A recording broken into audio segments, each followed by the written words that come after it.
What is Zen? Zen is about paying attention, and in doing so, awakening to the dynamic reality of each present moment.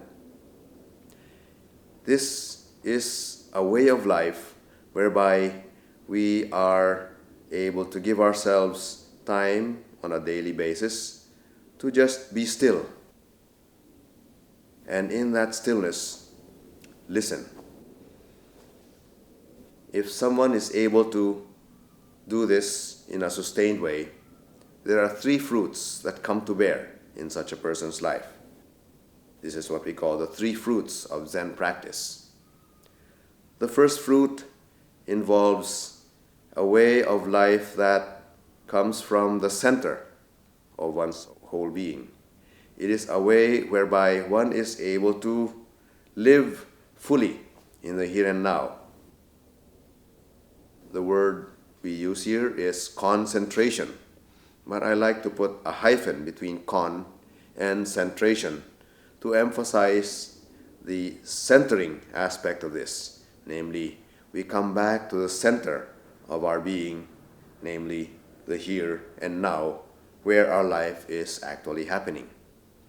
It is a way whereby we are no longer hankering after a past that we long for, nor being driven towards a future that is not yet, but is able to simply return to our home in the here and now.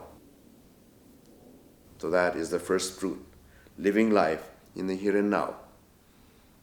In our daily life, when we are taking a meal, we are taking that meal and enjoying it in all its aspects. When we are talking with somebody, we are fully there, listening and sharing and giving our part in the conversation. When we are washing dishes, we are simply washing dishes. When we're sweeping the floor, we're sweeping the floor. In other words, we are attentive to what's happening and are able to respond with alertness and spontaneity. As one deepens this sense of attentiveness to the here and now, the second fruit of Zen is more easily opened up. This is what we can describe as a glimpse of what one truly is, a glimpse of one's true nature. And what is this true nature? A very helpful way of putting this in words is that it is a realization of our non-separateness, a realization of our relatedness with each and everyone, and with each and every element in this whole universe. Let me give an example that strikes me at this point as an experience of this realization of interrelatedness and of non-separateness. Thomas Merton talks about an experience of his when he was visiting the city of Louisville in Kentucky, standing on a busy street corner called 4th and Walnut.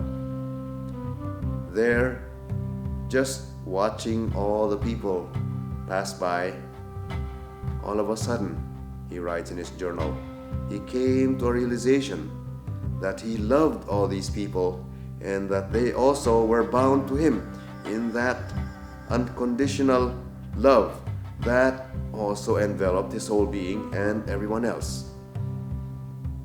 That experience was a turning point in Merton's own life.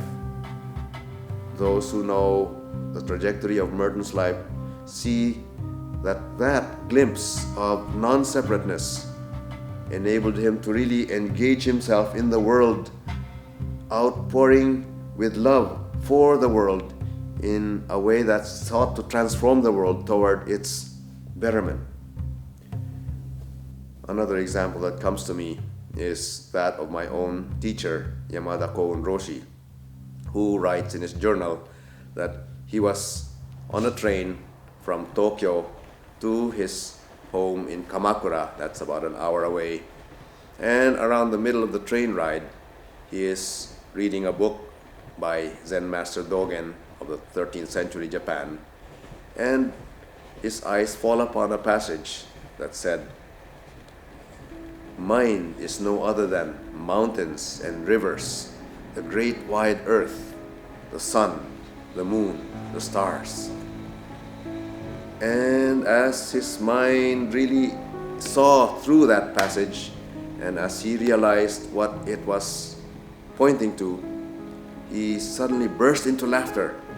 And since it was a public place, there was his wife beside him sitting on the train, and there were other people. He tried to muffle that laughter and kept it to himself for a while. And that night, as he lay in bed, awake, all of a sudden it came to him again in a loud burst of laughter, realizing the mind is no other than mountains and rivers, the great wide earth, the sun, the moon, the stars. In other words, realizing that the mountains, the trees, the heavens, everyone on earth is no other than me. That's me. And they are I and I am them. In that realization, he saw through that separateness and realized precisely that we are one. That realization can come to us in other ways. It can come from just hearing a sound, hearing the bark of a dog, or looking at a flower, or hearing a story of a friend who is in a state of struggle. And somehow in those moments, it can come to us, that sense that we are not separate. So this is an experience that can come to one who is accustomed to paying attention on a daily basis. Once one has glimpsed this world of non-separateness, this world where we are interrelated with everyone, we are then able to turn our lives around and no longer feel anxious or insecure or feeling the need to have more or to grab more. But now we are able to experience that unconditional love from the whole universe. And experiencing that unconditional love, we are now in a place of peace.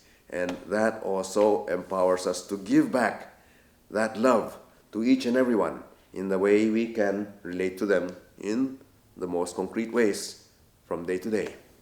And this is the third fruit.